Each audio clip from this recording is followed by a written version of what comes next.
Bien, mesdames et messieurs, merci pour votre présence. J'ai souhaité vous voir au terme de cette réunion des ministres de l'Intérieur du G6, auquel s'était adjoint le ministre canadien, le ministre américain et le ministre turc, ainsi que le nouveau commissaire européen en charge des questions relevant des ministères de l'Intérieur et notamment de la question de l'immigration, pour faire un point sur le contenu de nos travaux. Je suis bien entendu prêt également à répondre à d'autres questions si vous le souhaitez. Nous avons été amenés à aborder essentiellement deux questions aujourd'hui qui avaient été mises à l'ordre du jour par les ministres au terme d'un dialogue entre eux. La première question est celle de la lutte contre le terrorisme. La seconde question est celle des migrations en Méditerranée centrale, qui a fait l'objet d'un non-papier adressé à l'ensemble des ministres de l'Union européenne à la fin du mois d'août, qui a été repris, ce non-papier, par le ministre italien qui assure la présidence de l'Union européenne, et ce non-papier est devenu, dans ses orientations,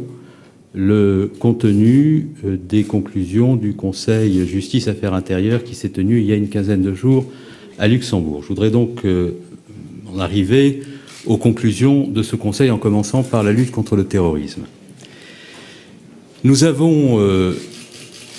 engagé pour un certain nombre de pays des dispositions législatives nationales qui sont destinées à nous permettre de mieux lutter contre le terrorisme. Nous avons pris en France des dispositions qui ont été définitivement adoptées par l'Assemblée nationale il y a 48 heures et qui interdisent la sortie du territoire pour ceux dont nous sommes convaincus qu'ils veulent s'engager dans des groupes terroristes à l'étranger, notamment en Irak et en Syrie, qui établit le blocage des sites sous contrôle du juge pour les sites qui appellent et provoquent au terrorisme, qui établit le délit d'entreprise individuelle terroriste, et une partie de notre discussion a consisté à échanger des informations avec les autres pays de l'Union européenne qui tous s'engagent dans des dispositions législatives comparables à celles arrêtées par la France. Deuxièmement, nous avons voulu avancer sur deux sujets qui nous tiennent à cœur et qui sont la garantie de l'efficacité de ce que nous ferons ensemble pour lutter contre le terrorisme. Ça concerne d'abord le renforcement de la coopération au sein de l'espace Schengen et ensuite la mise en place d'un PNR européen. Pour ce qui concerne le renforcement de la coopération au sein de l'espace Schengen, nous sommes convenus tous ensemble que la mise en place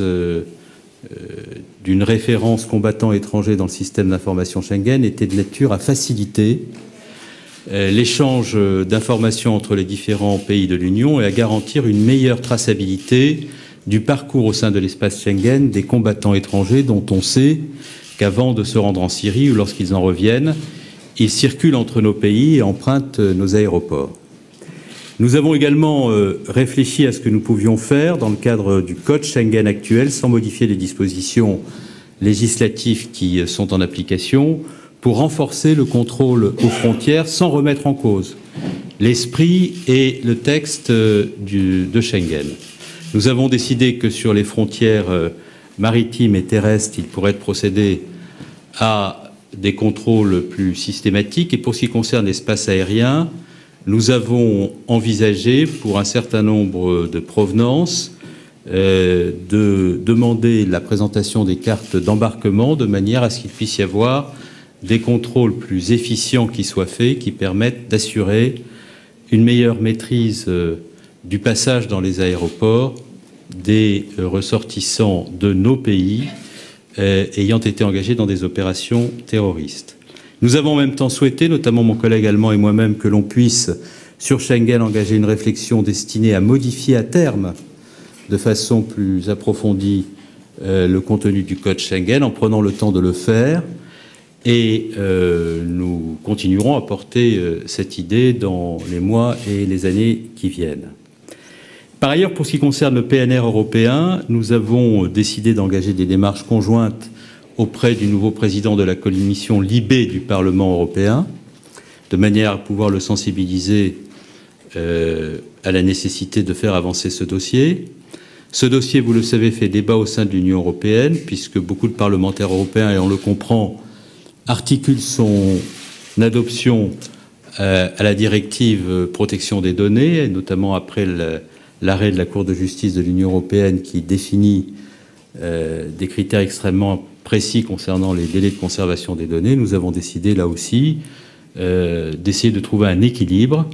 qui permette de convaincre les parlementaires européens de s'engager dans cette voie, c'est-à-dire plus de protection, mais en même temps plus de garanties pour les libertés publiques à travers ces directives et l'application de ces jugements relatifs à la protection des données. Pour ce qui concerne le deuxième sujet, c'est-à-dire les migrations en Méditerranée, je redonne quelques chiffres qui montrent l'importance du sujet auquel nous sommes confrontés. 150 000 migrants sont arrivés en Italie depuis le début de l'année 2014, alors que sur une année, en 2011, au moment du printemps arabe, il y en avait eu un peu plus de 100 000. On voit donc l'importance du phénomène.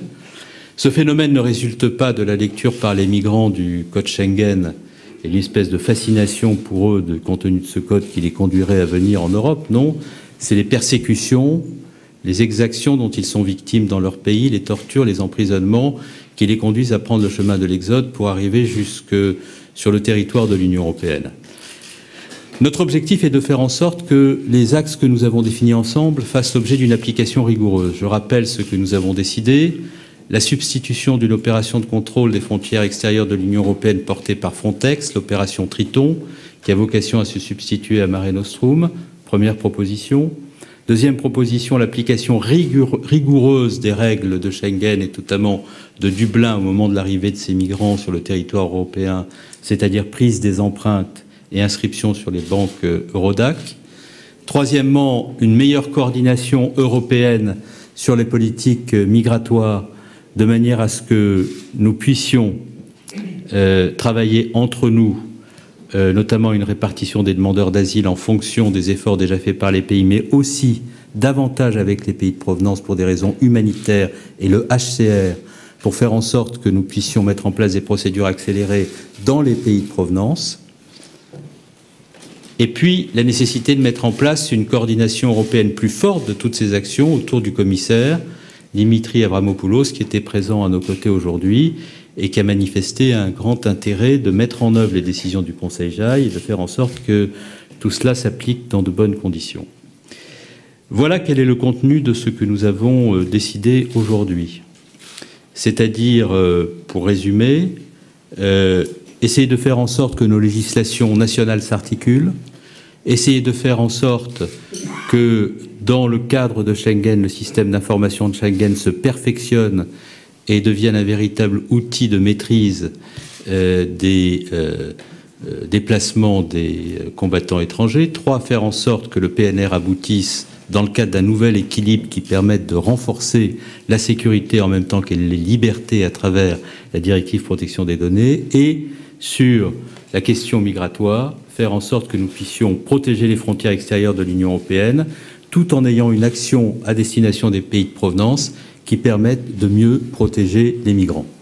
Voilà en quelques mots le compte-rendu de ce que nous sommes dit.